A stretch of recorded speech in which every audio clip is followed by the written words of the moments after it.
Pahalgam attack एक हमला नहीं है। ये हमला एक बहुत ही बड़े जियोपॉलिटिकल ट्रैप का हिस्सा है।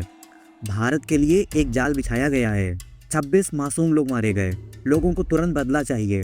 मोदी सरकार पे प्रेशर है। सब चाहते हैं कि मोदी सरकार कुछ करे। मोदी सरकार होशियार है, वो आसानी से इस जाल में नहीं फंसेगी। कैसे पाकिस्तान, चाइना, ईरान भी इसमें इन्वॉल्व हैं?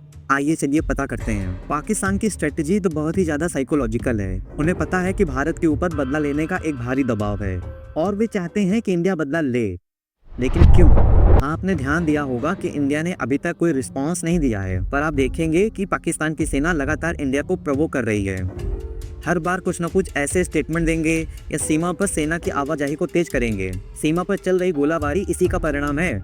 इससे पाकिस्तान के कई फायदे हैं। पहला कि ग्लोबल प्लेटफॉर्म पर उसे विक्टिम कार्ड खेलने को मिलेगा। दूसरा, बढ़ते हुए महंगाई से लोगों का ध्यान भटकेगा। उनके देश में बेरोजगारी अपनी चरम सीमा पर है।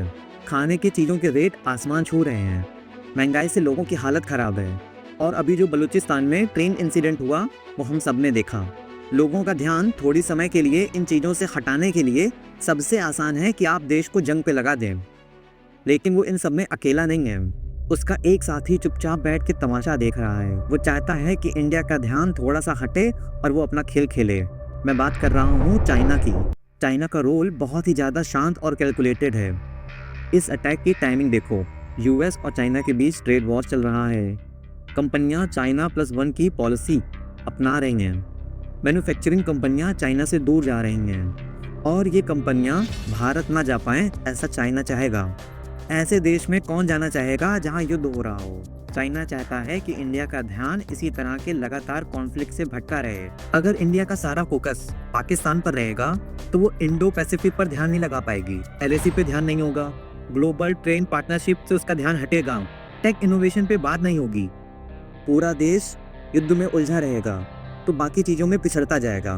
तो चाइना का पाकिस्तान को सपोर्ट सिर्फ स्ट्रेटेजिक नहीं है बल्कि उसकी खुद की ज़रूरत भी है। पाकिस्तान ऑलरेडी चाइना के drone, fighting aircraft, surveillance gear ये सब तो खरीद ही रहा है। और पाकिस्तान चाइना का एक मोहरा है जो चाइना की जगह लड़ाई कर रहा है। जिस जगह चाइना डायरेक्ट नहीं लड़ सकता वहाँ वो पाकिस्तान को बेच देता है। ये classic you bleed I grow वाली स्ट्रेटेजी है। जिनपिंग इस समय बहुत तरह की प्रॉब्लम झेल रहे हैं। एक तो यूएस के साथ ट्रेड वॉर, दूसरी नेगेटिव पॉपुलेशन ग्रोथ, तीसरी उनकी देश की इकोनॉमिक ग्रोथ भी स्लो है और CPC उनकी खुद की पार्टी में इस समय बहुत ज़्यादा तनाव है। तो मिलिट्री कॉन्फ्लिक्ट एक तरह का मेथड होता है लोगों का ध्यान मेन समस्याओं से हटाने का। पर चाइना डायरेक्ट इंडिया से युद्ध नहीं कर सकता क्योंकि इस समय पूरा वेस्ट और अमेरिका भारत के साथ खड़ा है। पर पाकिस्तान के जरिए वो आसानी से इंडिया के पर कतर सकता है।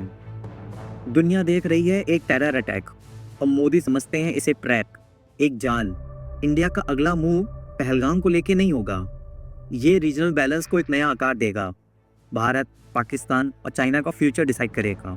सभी देश ये देखना चाहते हैं कि मोदी इस जाल में फंसेंगे या नहीं। पर आप भूल रहे हैं जियोपॉलिटिक्स में पेशेंस एक कमजोरी नहीं, एक स्ट्रेटेजी होती है।